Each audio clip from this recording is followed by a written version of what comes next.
بسم الله الرحمن الرحيم الحمد لله وكفى والصلاة والسلام على الحبيب المصطفى صلى الله عليه وعلى آله وسلم تسليما كثيرا إن الله وملائكته يصلون على النبي يا أيها الذين آمنوا صلوا عليه وسلموا تسليما رب اشرح لي صدري ويسر لي أمري واحلل عقدة من لساني يفقه قولي إخواني أخواتي أبنائي بناتي أعزائي عزيزاتي أصدقائي صديقاتي شيوخي شيخاتي معلمي معلماتي أساتذتي أستاذاتي السلام عليكم ورحمة الله وبركاته. Que la paix d'Allah subhanahu wa ta'ala, sa miséricorde et ses bénédictions soient sur vous mes frères et sœurs musulmans partout dans le monde. Bonjour, bonsoir, bon appétit, bonne évolution, bonne remise en cause, bonne tolérance, bonne ouverture d'esprit, bonne souplesse, bon ce que tu veux mon frère, ma sœur, en humanité non musulman. Beaucoup d'affection pour toi. Et je demande à Allah subhanahu wa ta'ala de t'accorder les délices de la guidée. Et je te demande de te déployer pour mériter la guidée et ses délices. On entre directement dans le vif du sujet. Une sœur me dit, qu'est-ce qu'elle me dit la sœur? Salam alaikum wa rahmatullahi wa barakatuh. Je me permets de vous contacter car j'aime savoir si, bi'idnillah, vous pouviez nous éclairer. J'ai déjà fait appel à vous une fois, alhamdulillah, vous m'avez bien conseillé et éclairé, qu'Allah vous récompense pour cela. Je vous mets un lien d'une vidéo et écoutez la séquence à partir de la minute 13:30 à 14:40 environ. Il s'agit d'un débat après l'attentat de Charlie Hebdo. Michel Onfray est venu sur le plateau avec une liste de versets qu'il énumère en expliquant que le Coran encourage à la haine et à la violence en incitant à tuer les mécréants, les juifs, les égorger, etc., etc. Bref, vous verrez par vous-même. Il dit donc, arrêtez de dire que votre religion ne permet pas cela. Voici les versets qui l'autorisent. Donc elle m'a mis un lien. Et il dit ensuite, La hawla wa la quwwata illa billah. Je connais certains de ces versets. Le problème est que je n'ai pas suffisamment de science pour comprendre leur interprétation réelle. Alors oui, nous savons que ces versets ne sont pas à prendre au pied de la lettre, qu'il existe un sens et une lecture autre que celle que certains veulent leur prêter. Mais qu'en est-il concrètement du message transmis à travers eux? Pouvez-vous nous éclairer sur leur interprétation afin que cela ne sème pas le doute dans nos cœurs et ne fasse pas baisser notre foi? Barakallahu fi pour ce que vous faites. Nous vivons une époque très douloureuse où Wallahi je ressens de plus en plus la difficulté d'être musulman et de s'accrocher à sa foi. C'est une épreuve difficile pour nous. Qu'Allah nous facilite et qu'il nous accorde son immense miséricorde ainsi que sa guidée. Amin. Qu'Allah protège notre foi afin que l'islam ne sorte pas de nos cœurs. Amin. Qu'Allah fasse triompher le bien contre le mal. Qu'Allah vous récompense et vous comble de bienfaits. Amin. Salam alaikum wa rahmatullahi wa barakatuh. Qu'Allah bénisse ma sœur, aslahallahu laki dunya wal akhirah, jazakallahu kulla khair pour ta confiance. Michel Onfray. Donc ma sœur, je ne vais pas te faire une interprétation de ces versets. Je vais essayer de te donner quelques indications. Pour les versets, tu les prendras, Inch'Allah, et tu me les enverras un par un, ceux qui te posent problème. Ou ceux qui posent problème à Michel Onfray, il y a d'autres. Tu me dis celui-là, voilà, qu'est-ce qu'il veut dire, et j'essaierai, Inch'Allah, de te donner quelques indications. Mais je vais répondre une réponse, ou je vais essayer de te donner une tentative de réponse qui va te servir tout au long de ta vie, Inch'Allah. Donc, Michel Onfray. Un livre de Michel, notre ami Michel, traité d'athéologie. Je vais juste lire un petit passage. Les trois monothéismes animés par une même pulsion de mort généalogique. Les trois monothéismes animés par une même pulsion de mort généalogique partagent une série de mépris identiques. 2 points.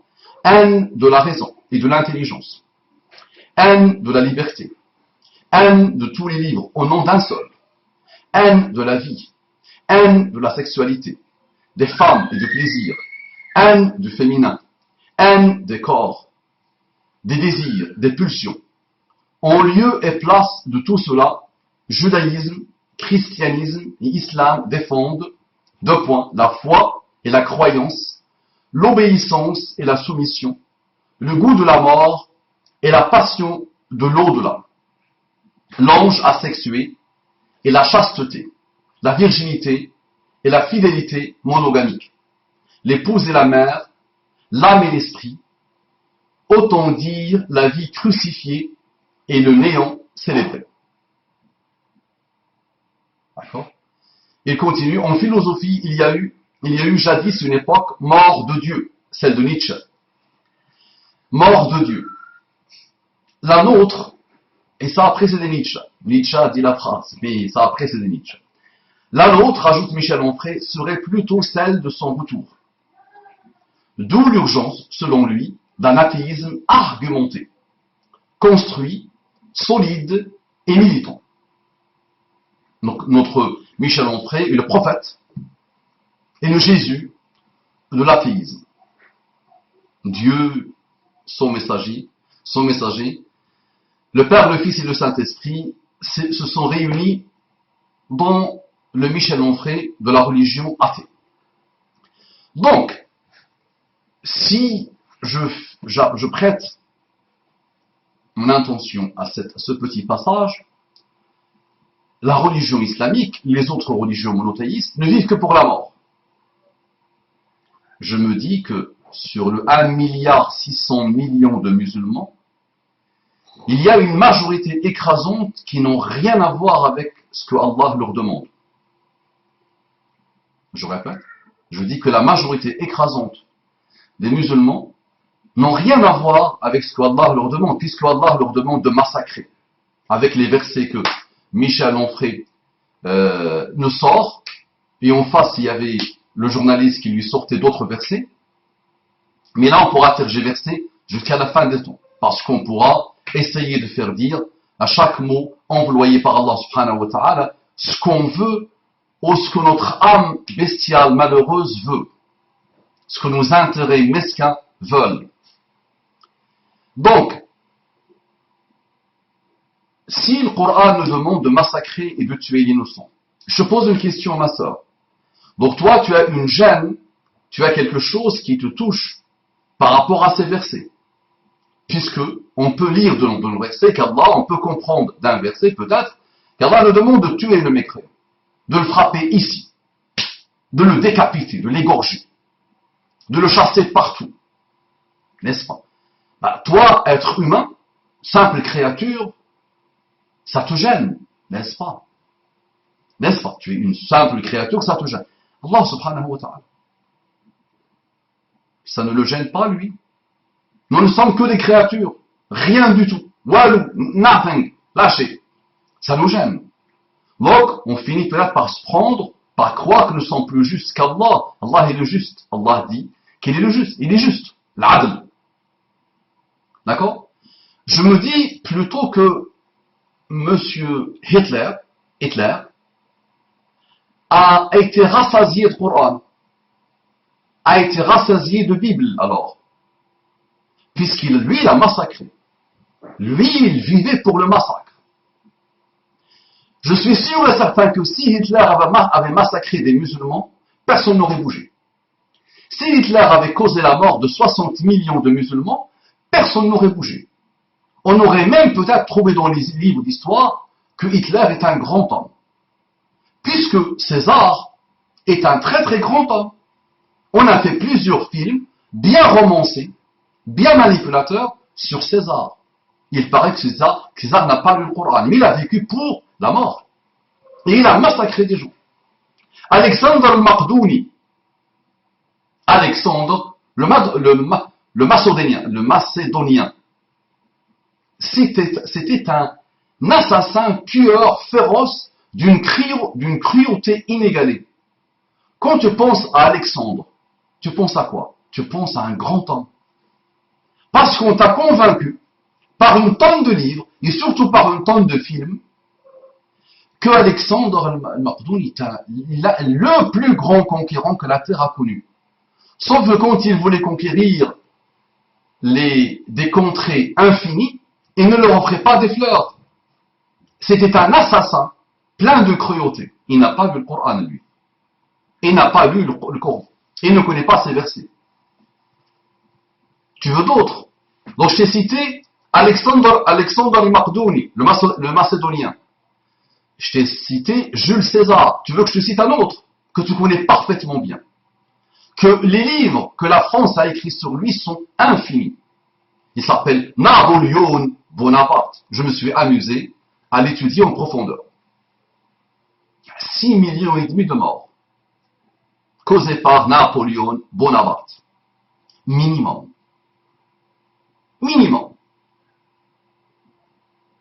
Est-ce qu'il a lu le Coran, lui? Non. Charlemagne, plus sanguinaire que Charlemagne, tu meurs. Comment on vous le présente dans l'histoire, Charlemagne? C'est un grand roi de la France. Clovis, comment on vous le présente, Clovis? Donc tout cela n'ont pas le Coran. Mais subhanallah, on va venir toujours tourner autour du Coran pour dire que le Coran, c'est lui le problème qui n'attend qu'une seule chose, d'exterminer les autres. D'exterminer l'autre tel qu'il soit. Ok. Bah moi je vais te dire, jeune femme, que Muhammad sallallahu alayhi wa sallam n'a rien compris du Coran alors. Muhammad sallallahu alayhi wa sallam n'a rien compris du Coran. Imagine si je te raconte ça. Tu diras, bon maman, ça c'est du kofr. Non, c'est une parole de mécréance.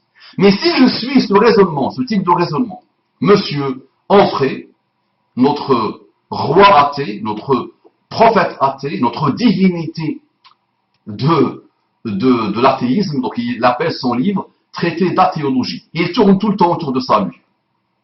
Traité d'athéologie. Muhammad sallallahu alayhi wa sallam, je vous ai déjà fait un rappel, qui n'a pas attiré l'attention des musulmans, malheureusement. Il n'a pas beaucoup attiré l'attention des non-musulmans. Ça ne les intéresse pas, ça. Ça ne les intéresse pas. Muhammad sallallahu alayhi wa sallam, les 13 premières années de sa vie, il n'a pas du tout pris les armes. Et le Coran ne l'a pas incité à prendre les armes. C'était interdiction totale. 13 premières années de la vie de Muhammad sallallahu alayhi wa sallam, il a été persécuté. Et c'est pas persécuté pendant 1 heure. C'est pas une frustration par-ci par-là, comme ceux qui remplissent la tête de beaucoup de pseudo-djihadistes du temps moderne. Ah non, il a été vraiment persécuté. La mort rôdait partout, la torture rôdait partout. Mais il n'a pas pris les armes. Et le Coran a interdit de prendre les armes. Quand Muhammad sallallahu alayhi wa sallam a émigré vers Médine, la persécution a continué. Et les tribus arabes et juives et autres se sont réunis pour finir avec Muhammad sallallahu alayhi wa sallam, pour lui donner le dernier coup, le coup fatal.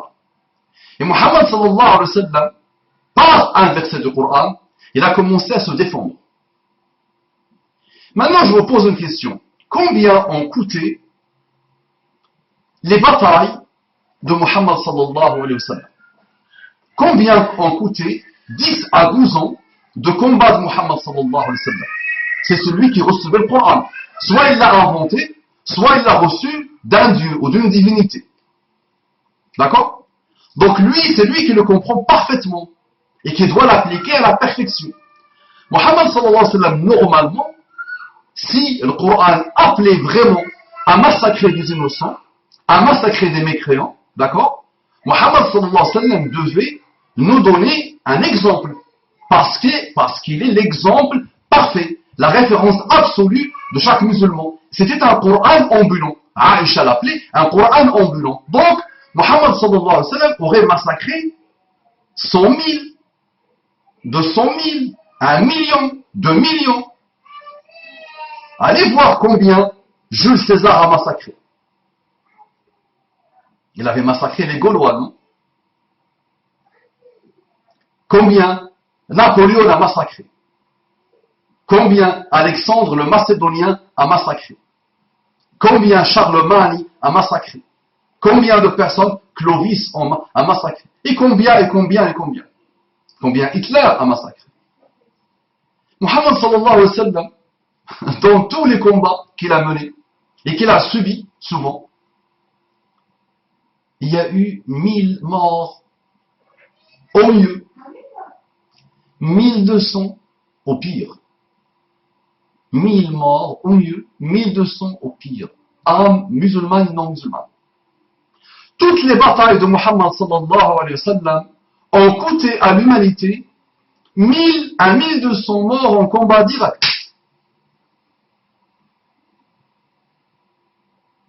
Et on peut compter, c'est pour ça que je dis 1200, on peut compter, on peut s'intéresser à ces fameux morts de Banu Qurayza. On peut parler de ça un jour ou l'autre, Inch'Allah. D'accord? Donc imaginez, Muhammad sallallahu alayhi wa sallam, quand on parle de l'islam, la religion de la conquête, la religion de l'effusion de sang, finalement il a coûté 1000 à 1200 morts parmi les musulmans et les non-musulmans.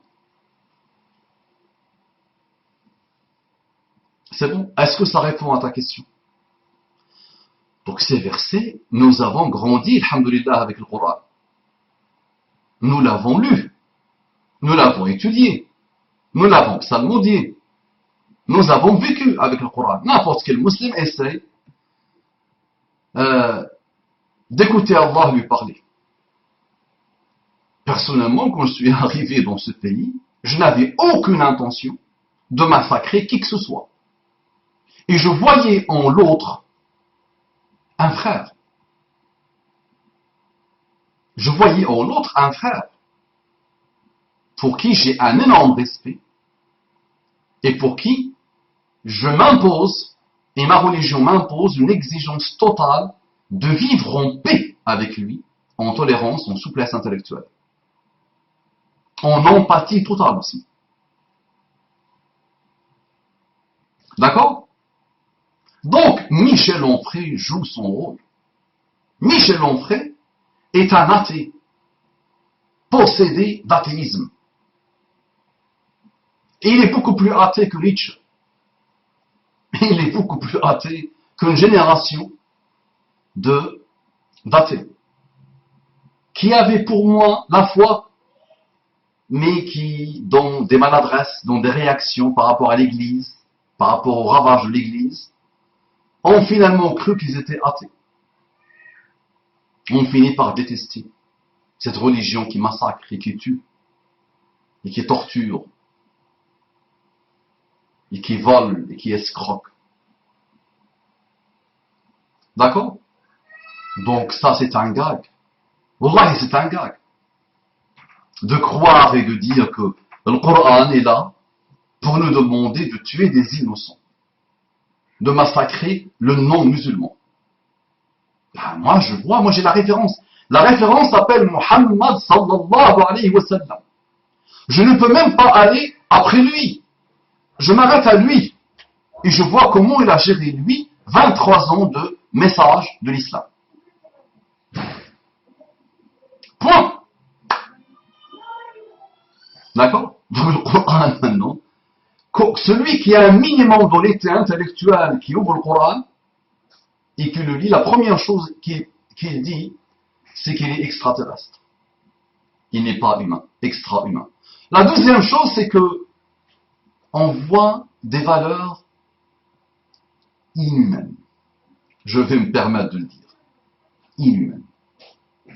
Monsieur celui-là, dans tout ce que tu peux lire de lui, il s'est convaincu qu'il y a quelques valeurs universelles autour desquelles on peut bâtir un monde. On n'a aucunement besoin d'une religion. On voit rapidement ces valeurs à lui, on voit qu'elles sont très limitées et qu'elles ne valent rien. Et en plus, ce sont les valeurs de l'athéisme aujourd'hui qui gèrent le monde. D'accord? Et vous avez vu le monde d'aujourd'hui, qu'est-ce qu'il est? Qu'est-ce qu'il est devenu? D'accord? Quand un drone américain part au Yémen pour tuer une personne, et quand il tue 200 à 300 personnes innocentes, je n'entends pas Michel Onfray nous parler des versets de l'athéisme, des droits de l'homme. quand on voit que depuis 1990, l'année où George Bush père a décidé de massacrer le peuple irakien, il y a eu peut-être 1 million, 2 millions, 3 millions de morts. Je ne compte plus. On ne compte plus. Je me dis, il est où le Coran dans tout ça? C'est quoi la cause de tout ça?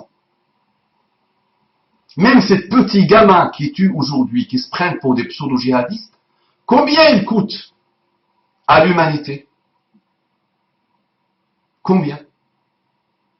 Il y a combien de morts par an en France directement liés au terrorisme? Combien? Si tu fais le calcul sur 20 ans, depuis l'époque de Khalid Qalqal, tu verras que ça coûte peut-être 2,5 par mois. 2 personnes et demie par mois. Ces 2 personnes et demie nous font mal au cœur. Non.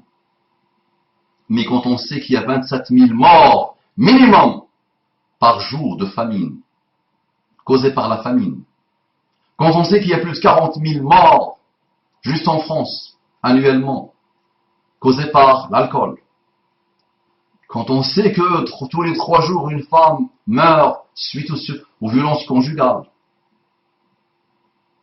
et quand on sait. D'accord. Donc même les pseudo-djihadistes, les apprentis djihadistes qui n'ont rien à voir avec le djihad, malheureusement, combien ils coûtent? Pas grand-chose. C'est vrai, sur le champ, quand tu vois 130 morts mourir, ça fait mal au cœur. Non. On ne supporte pas ça. Mais moi je vous dis, le fameux proverbe arabe, c'est la montagne qui a accouché d'une souris. C'est bla bla bla bla bla bla, et les experts, ils ne font que rajouter le feu au feu. Jusqu'à aujourd'hui, et depuis 20 ans, depuis le début de Qalqal, la France, l'Europe, les États-Unis n'ont pas voulu du tout mettre en place la solution, ou les solutions. Du tout. Si la solution est là, eux ils sont là. Malheureusement. Et ça rajoute le feu au feu. Et avec une seule pierre, on frappe 200 000 coups. On fait tomber 200 000 âmes. Malheureusement. Et les musulmans dorment. Et les musulmans écoutent tout et n'importe quoi sauf le Coran. Le jour où les musulmans commenceront vraiment à écouter le Coran, à s'imprégner de le Coran, là le monde change. Vraiment. Wallahi. On apportera la foi musulmane à l'humanité. On sera fidèle à Allah, à son prophète, à sa parole et à sa religion. Aujourd'hui, on est loin. On est loin dans nos bassesses, dans nos mesquineries de pseudo-musulmans. Wala hawla wala quwwata illa billah. D'accord? Donc ma sœur avance. Ouvre le Coran et lis-le. Fais un effort pour le lire, s'il te plaît. Fais un effort pour le comprendre. Imprègne-toi du Coran. D'accord? Et crois-moi que plus tu le lis, tu le sais mieux que moi, plus tu le lis, plus tu vas aimer l'humanité. Plus tu vas t'approcher du modèle prophétique. D'accord? Et là, c'est là le djihad. Cet effort continu. Le djihad, c'est un effort continu. Jusqu'à ton dernier souffle. C'est vraiment celui-là, le djihad. Et c'est celui-là le plus dur. Et il est beaucoup plus facile que de prendre une kalachnikov. L'alcoolique peut le faire. Le malade mental peut le faire. Le voleur, braqueur peut le faire. Il prend une arme. N'importe quel imbécile peut le faire. Le cowboy, à l'époque, peut le faire. Prendre une arme et tuer, et se faire tuer. Ça, c'est, tout le monde sait faire. Maintenant, prendre l'arme du cœur, et prendre Muhammad sallallahu alayhi wa sallam comme exemple, et essayer de faire avancer l'humanité et l'humain, ça, ce n'est pas donné à n'importe qui. Et c'est celui-là, le jihad, monsieur Onfray. Assalamu alaikum wa rahmatullahi wa barakatuh.